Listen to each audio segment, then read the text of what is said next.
Wie will ich denn das jetzt anfangen? Ähm, Hallo Leute und ganz herzlich willkommen zu einem weiteren Star Stable Video.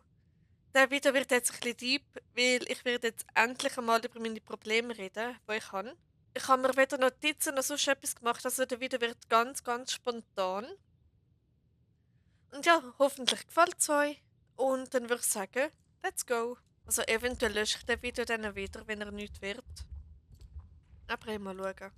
Ja, Google Gemini, ich habe gerade Mallorca gesagt. Genau. Also, wie soll ich das anfangen? Soll ich überhaupt darüber reden? Also, ich bin bei psychischen Themen, also Psychologie, extrem offen.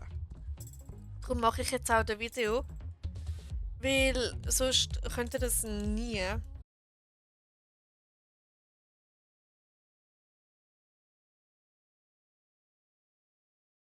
Kleine Triggerwarnung an all die, die nicht damit umgehen können. Es wird um psychische Erkrankungen gehen und so in die Richtung. Also gescheiter wegschalten, wer das nicht hören will. Oder nicht will hören oder was auch immer. Genau, ich bin euch nicht böse. Ja. Genau, also. Ich bin 5 Jahre lang in der Schule gemobbt worden. Also von der 5. Klasse bis 3. Oberstufe. Also ich bin viel mehr ausgegrenzt worden und ausgeschlossen und alles. Man hat riesige Dramen daraus gemacht, wenn es um Gruppenarbeit mit mir gegangen ist. Und alles Mögliche. Also man kann sich da echt alles ausdenken, was mit Ausgrenzung oder so zu tun hat. Oder wirklichem Mobbing. Also es ist nie physisch gewesen, oder fast nie. Da kann ich echt von Glück reden, weil andere haben es so viel schlimmer als ich. Denn im Praktikum haben wir ja auch einen Tag Schule gehabt und der Rest Arbeiten von der Woche, also eigentlich wie in der Lehre. Dort hatte ich es auch nicht leicht gehabt. Ähm, Ich bin von der Chefin sehr oft, auf Deutsch gesagt, zusammengeschissen worden. Und auch in der Schule war dann eine in meiner Klasse, die mich damals in der 5. und 6. Klasse gemobbt hat. Und sie hat es dann wieder versucht. Sie hat versucht, alle gegen mich aufzuspielen, aber hat es dann nicht geschafft. Wir haben einen Vortrag über unsere Lehrstelle müssen machen, also den Beruf, den wir dann lernen oder wollen lernen. Eine Kollegin von der, die mich gemobbt hat ganz ehrlich einen ziemlich schlechten Vortrag gehalten. Also wirklich neongrüner Hintergrund, ganz viel weißer Text. Und dann haben wir das müssen benoten und meine Note war dann halt nicht so gut gewesen. Und das hat dann die andere, die mich gemobbt hat, voll als Angriff angeschaut und mir unterstellt, dass ich das absichtlich gemacht hätte. Dabei stimmt das gar nicht. Ich habe nichts gegen die gehabt. Im Gegenteil, es war eigentlich ganz nett gewesen. Also eine Kollegin von der, die mich gemobbt hat. Nennen wir sie einfach mal Petra. Sie heißt jetzt anders, aber ich nenne sie jetzt einfach mal Petra. Genau. Also Petra ist die mich gemobbt hat. Irgendwie merkt man, ich räusper mich, es- ich räusper mich jetzt wieder öfter als sonst. Ich glaube, das ist psychosomatisch. Weil ich habe früher mal eine Kehlkopfentzündung gehabt, für die, was interessiert. Und ja, seit dort da bin ich immer wieder ein bisschen heiser. Also nicht heiser, aber muss mich an so ein bisschen einen Räusperzwang. Und der wird schlimmer, wenn ich über gewisse Sachen rede irgendwie. Ist mir aufgefallen. Genau, aber die Petra hat es nicht geschafft, um die ganze Klasse gegen mich aufzuspielen, zum Glück, weil die sind ein bisschen reifer gewesen als halt so mit 11, 10, 11, 12. Genau. Und darum, es klingt extrem blöd, aber ich habe Angst vor Gleichaltrigen oder Jüngeren. Also, man kann dem fast schon Phobie sagen, aber ich weiß nicht, wie die Phobie heißt. Angst vor Jüngeren oder Angst vor der Altersklasse zwischen 10 und 14. Das klingt absolut blöd, ich weiß. Und ihr wundert euch jetzt wahrscheinlich, wie kann man vor Kindern Angst haben? Ja, ihr seht, Mobbing war der Auslöser dafür. Ich fühle mich extrem unwohl, wenn so Jugendliche in meiner Nähe sind. Genau, und das ist auch ein Grund, wieso ich überhaupt nicht mit Ablehnung kann umgehen. Also wirklich extrem, ich reagiere da extrem drauf. Aber ich sage jetzt nicht, was schon alles passiert ist wegen dem. das wäre jetzt ein bisschen too much. Dann eben im Praktikum ist dann zusammengeschissen worden, plus eine Drohung von einer Kundin, weil es ist so war. Wir haben am Morgen geschlossen amix. Ich bin aber trotzdem geschafft, zum Auftrag erledigen und alles. Und dann hat der Kunde irgendwie den Termin verwechselt für ein Fotoshooting. Und dann ist die am Morgen da gewesen und ich habe ihr nicht aufgemacht, weil ja, ich habe mich nicht getraut und ich habe Sozialphobie gehabt und alles. Also das habe ich immer noch leider. Da gehe ich später auch noch drauf ein. Und dann hat sie so das Fenster geklopft und rumgeschrien und was auch immer. Und anscheinend etwas geschrieben und dann ist mir unterstellt worden, dass ich das gelesen hätte. Aber ich frage mich bis heute noch, was die geschrieben hat, weil ich habe nicht angeschaut. Ich habe versucht zu ignorieren. Ich weiß, es war vielleicht nicht korrekt, gewesen, aber in dem Moment bist du halt schon ziemlich ängstlich und weißt nicht, was machen, bist unsicher. Und das mit 15. Dann hat die am Nachmittag angerufen, meiner Chefin, hat dann das erzählt und schon während dem Telefonat habe ich genau gewusst, um was es geht. Und, ja, und dann hat mir die Chefin ausgerichtet, dass wir Kunden den Kopf umdrüllen, was war das jetzt gesagt? Kopf umdrüllen, Hals abreißen, Kopf abreißen, irgendwas hat sie gesagt. Wenn sie mich das nächste Mal sieht. Dann habe ich das meiner Mutter erzählt und dann hat sie gesagt, dass das eigentlich eine Drohung gewesen wäre. Auch wenn es wahrscheinlich nicht so gemeint ist. Aber ja, und dann ich so voll verheult, oder? Und dann habe ich gehofft, dass die Kunden mich sehen, damit sie sehen, wie scheiße das mir geht bei diesem Betrieb. Genau. Und dann irgendwann gegen Ende des Praktikums habe ich dann einfach in der Mittagspause einfach brüllen. Und ich bin damals auch brüllend heim vom Arbeiten, so am Abend. Und dann hat meine Mutter immer so gesagt, oh, schon wieder. Und so Sachen. Roter Vater, wo bist du? Hallo?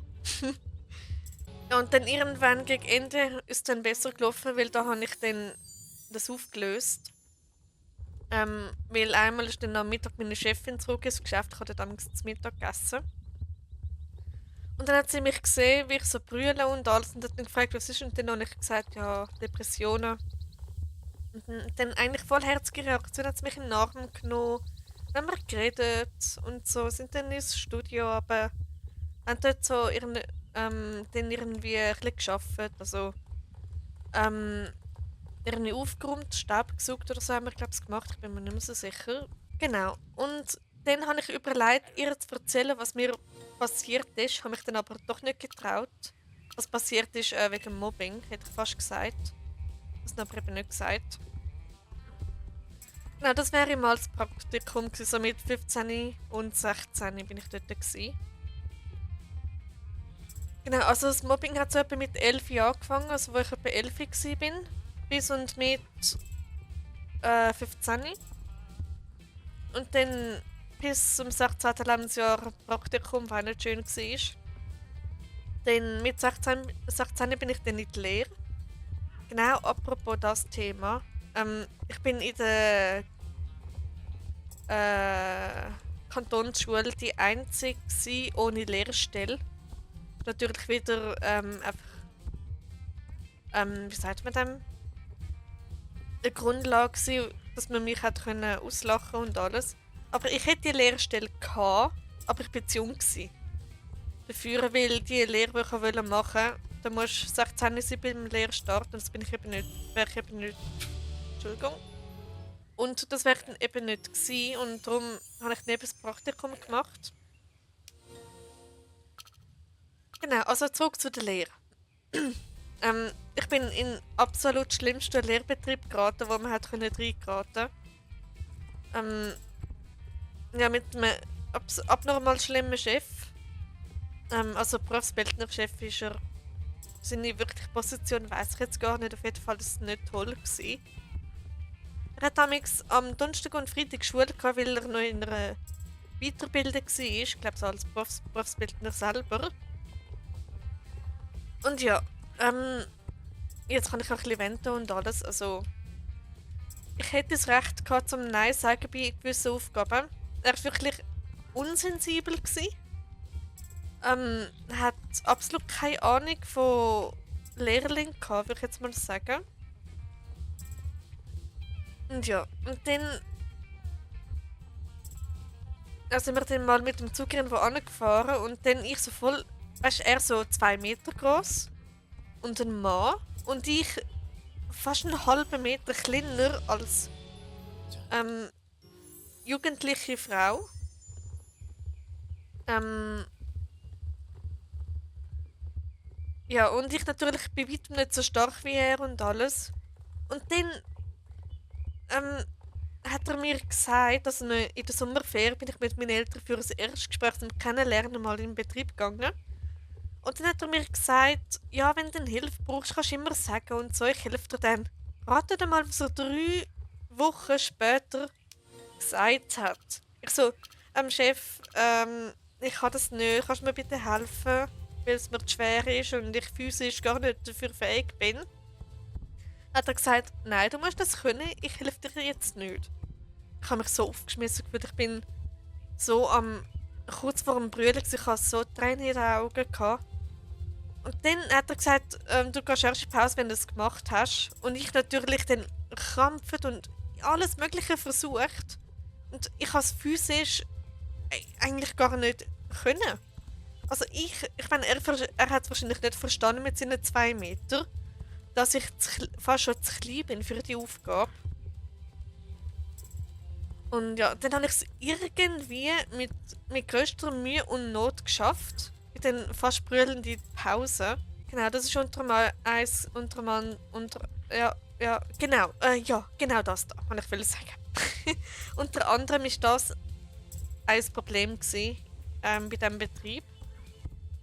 Dann habe ich eine andere Aufgabe bekommen, das Privatauto von einem Mitarbeiter putzen. Ich hatte zu große Angst, um da Nein zu sagen, obwohl ich das Recht hätte zum Nein zu sagen. Aber ich hatte dann zu große Angst, dass das dann in mein Zeugnis hineinfließt, dass ich das ablehne. Und darum habe ich dann mit eingestimmt. Und ich hatte keine Ahnung von Autoputzen. Ich hatte es noch nie, oder ich glaube schon, aber das Kind bei den Großeltern oder so, wenn man mal geholfen hat. Aber das ist etwas anderes, als wenn der Chef dir sagt, du putzt jetzt Privatauto von Mitarbeitern. Und dann habe ich so geputzt, oder? Und also vielleicht nicht so fest und so. Und dann hat er mich zusammengeschissen, weil ich es nicht richtig gemacht habe. Und dann hat er mir so gezeigt, so geht's. So geht's. Und dann hat er so richtig das so übertrieben putzt mit irgendwie gefühlt seiner kompletten Muskelkraft. Und ich verstehe das nicht. Ich meine, erstens putze ich ein Privatauto. Das Firmenauto habe ich ja noch einigermaßen verstanden, um das zu putzen. Aber ein Privatauto von einem Mitarbeiter, der nicht mal in meinem Team war, ja, also man sagt, Lehrjahre sind keine Herrenjahre, aber so etwas, das ist einfach, das ist ein anderes Level von keine Herrenjahre. Ja, und dann hat er mich zusammengeschissen wegen dem. Er hat mich eigentlich wegen jedem Scheiß zusammengeschissen, was ich nicht richtig gemacht habe. Ja, und darum habe ich extrem große Angst vor Fehlern und gerade wenn wir so davon reden, sind da unten gerade ein bisschen jüngere Leute, so in diesem Alter etwa. Die ich vorher davon erzählt habe, sollten da weg. Ich fühle mich beobachtet von denen. Genau, ich merke schon, ich werde ein bisschen emotional, wenn ich so ein bisschen da wende, also darüber rede. Aber ich glaube, das hilft, um besser nicht darüber reden. Also bei meinem Arbeitgeber war es typisch, um den Lehrplatz so alle halbe Jahr wechseln. Bei mir, ich bin dann 1 Jahr dort geblieben, leider. Weil ich habe Probezeitverlängerung bekommen, weil ich halt nicht gerade von Anfang an so offen war und so, was auch wegen Mobbing her ist und allgemein einfach wegen meiner schüchternen Persönlichkeit. Und ich war sehr unsicher am Anfang und dann eben ist meine Probezeit verlängert worden. Aber ich habe sie dann am Ende bestanden. Also ich hätte es im Nachhinein schade finden, weil wenn ich es überlege, es wäre besser gewesen, wenn ich die Lehre nicht gemacht hätte. Wo bin ich jetzt wieder stehen geblieben? Roter Vater, hallo. Hallo, roter Vater, wo bist du? Ich finde dich gerade nicht mehr. Genau, wenn man so Schwachsinn redet, dann findet man logischerweise nicht. Okay, genau, dort war es üblich gewesen, um den Lehrplatz zu wechseln. Ich bin halt eben wegen der Verlängerung von der Probezeit 1 Jahr dort gewesen, anstatt ein halbes Jahr. Und ich glaube, er hat sogar in die Noten beim Zeugnis reinfliessen lassen, dass ich irgendetwas Persönliches hat er dort reingeschrieben. Wo auf jeden Fall nicht okay war, dass das in die Noten reinfliesst, der dann für den Abschluss dann zusammen dazu gezählt hat. Das war nicht so fair gewesen. Aber eben, ich weiß nicht mehr, was es war. Ich weiß nur noch, dass er es gemacht hat. Okay. Ich habe zu viel Energy getrunken, okay, zu viel Koffein. Und dann bin ich zum guten Glück dann in einen neuen Lehrbetrieb gekommen, also vom Regen drauf sozusagen. Dort war auch ein Chef, der handgreiflich wurde. Da werde ich jetzt auch nicht mehr drauf eingehen. Auf jeden Fall. Ja, ich weiss noch, es war die Pensionierung von einem Mitarbeiter an diesem Tag. Und dann hat er mich zu sich ins Büro gerufen. Ist dann sozusagen handgreiflich geworden. Und dann bin ich aufs WC brüllen. Niemand hat es verstanden natürlich. Und es war einer der schlimmsten Tage in der Lehre gewesen. Wirklich. Und er hat mich allgemein, glaube ich, auf den Kicker gehabt. Er hat gesagt, ja, du gehst nie raus. Also in diesem Zusammenhang halt. Und ja, und genau. Und dann hatte ich eigentlich einen ziemlich gefährlichen Beruf gehabt, wo man so zwischen die Güterwegen muss durchlaufen und so. Und wir haben gelernt, dass wir uns immer unter den Prellböck... Nein, hey, Prellböck, nein! Ja, Scheiße, wie heißt das schon wieder? Wir haben immer müssen bücken, wenn wir zwischen die Wege gelaufen sind, weil es kann sein, dass ein Wagen plötzlich losrollt und dann einem zerquetscht. Genau, da bin ich dann so in einem Zustand gewesen, dass mir das völlig egal war und ich habe das komplett ignoriert. Und dann wäre es mir egal gewesen, wenn ich zerquetscht worden wäre, sagen wir es mal so. Ja, aber es ist dann nicht passiert, weil offensichtlich so schwer ich nicht mehr da. Genau.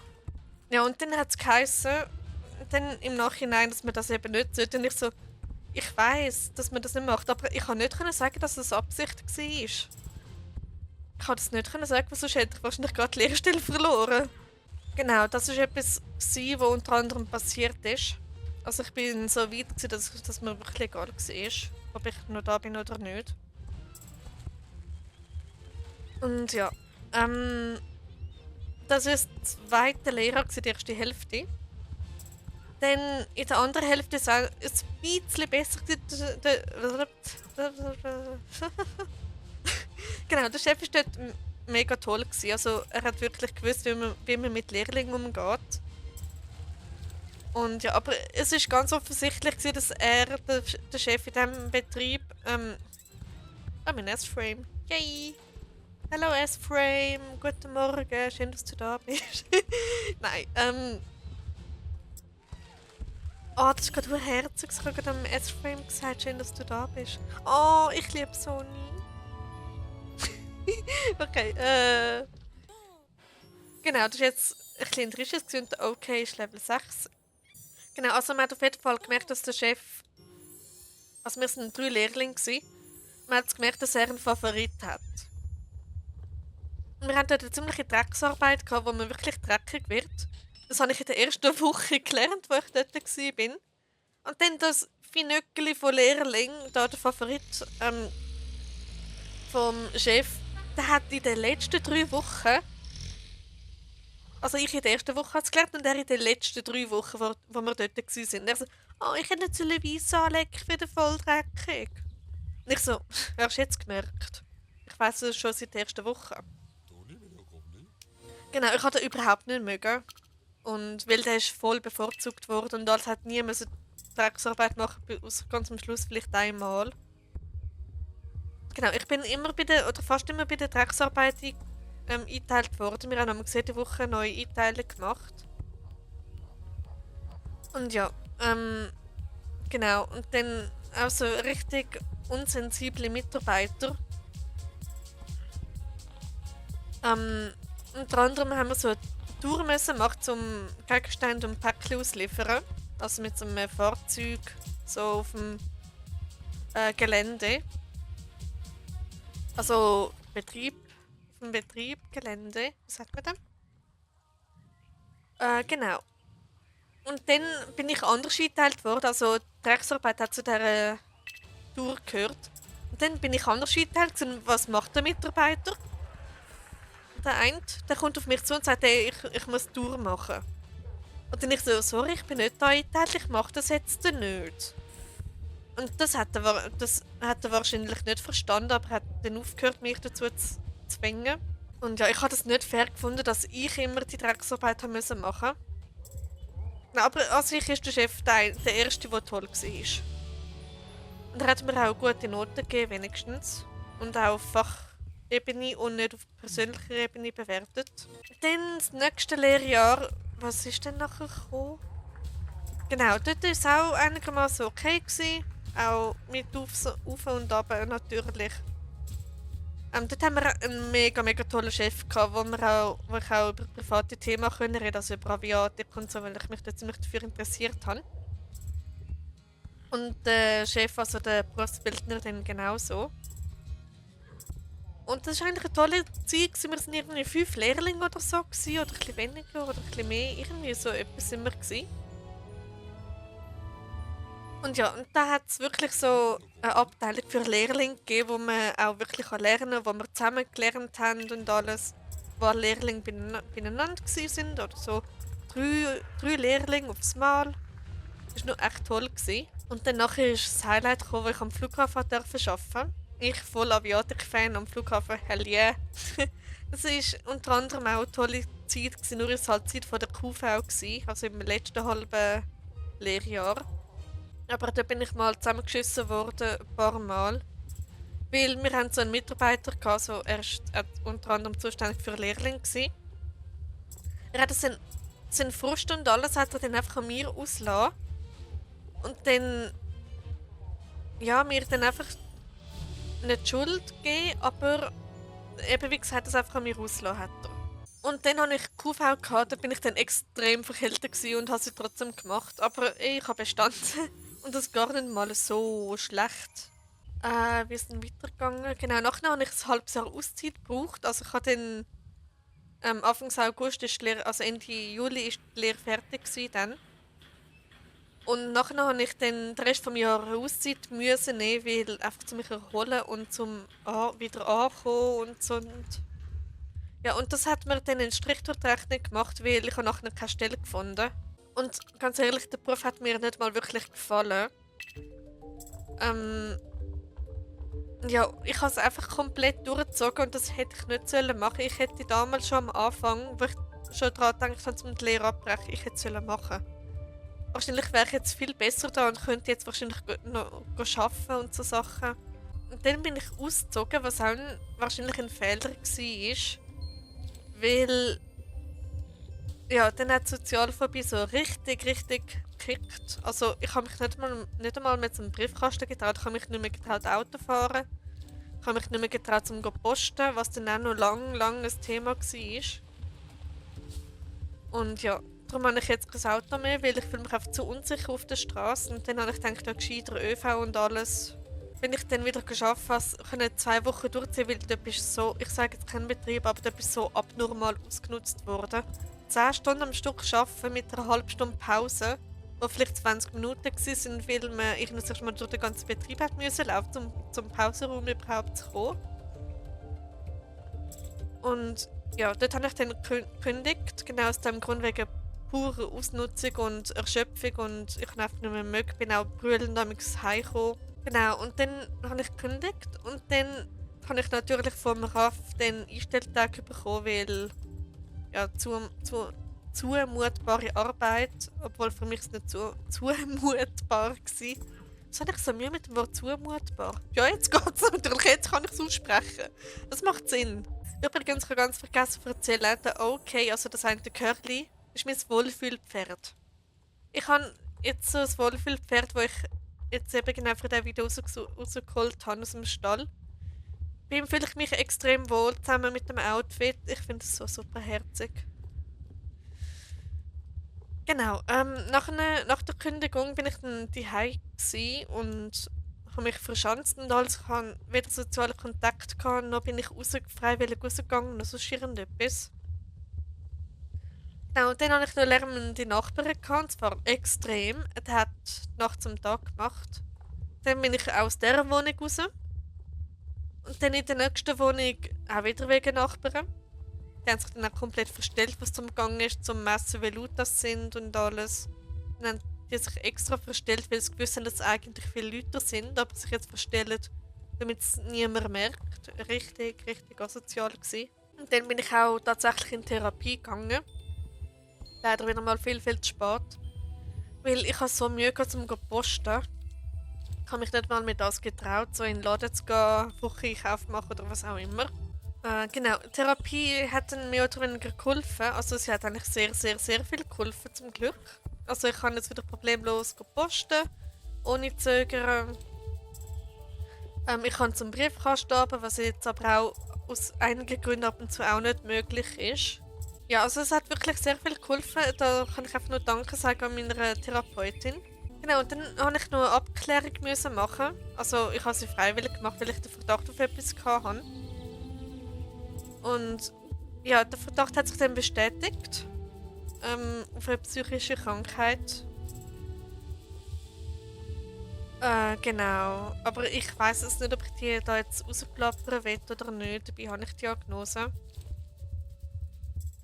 Also es ist ein bisschen eine heftige Krankheit.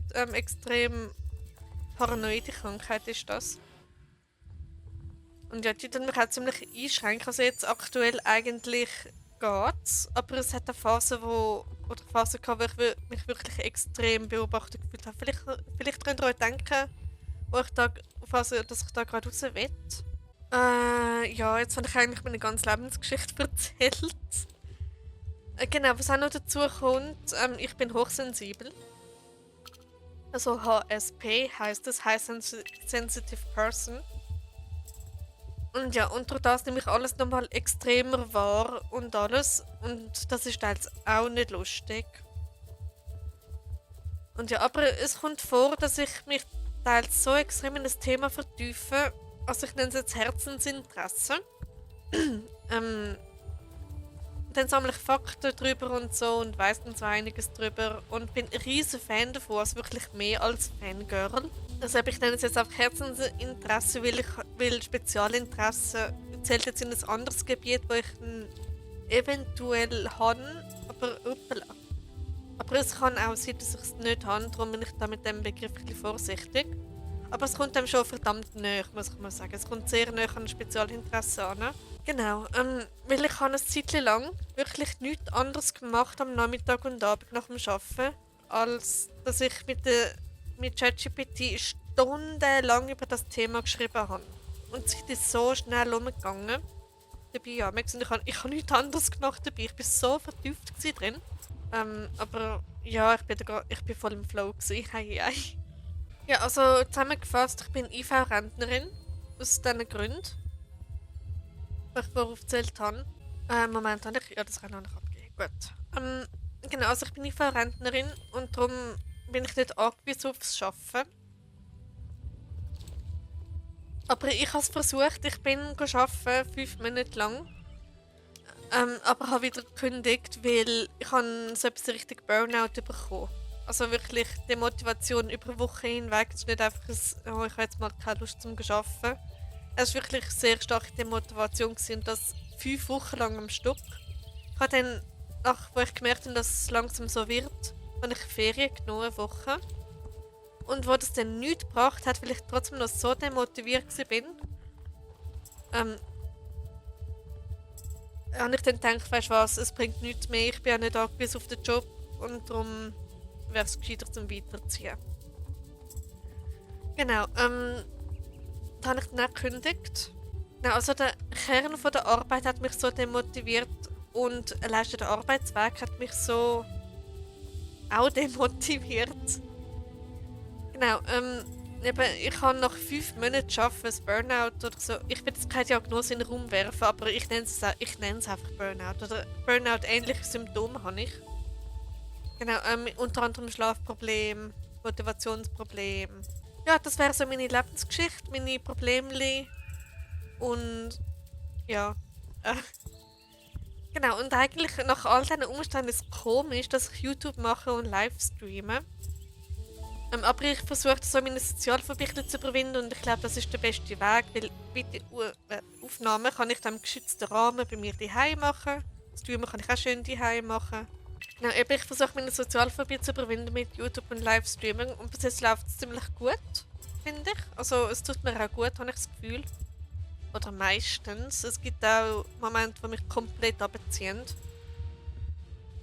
Ja, das ist auch schon vorgekommen. Aber genau.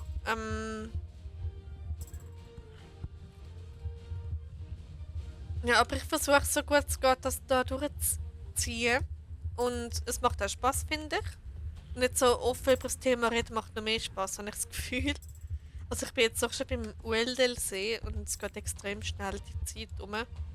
Es geht extrem schnell die Zeit um. Die Zeit geht extrem schnell um. Punkt. Genau.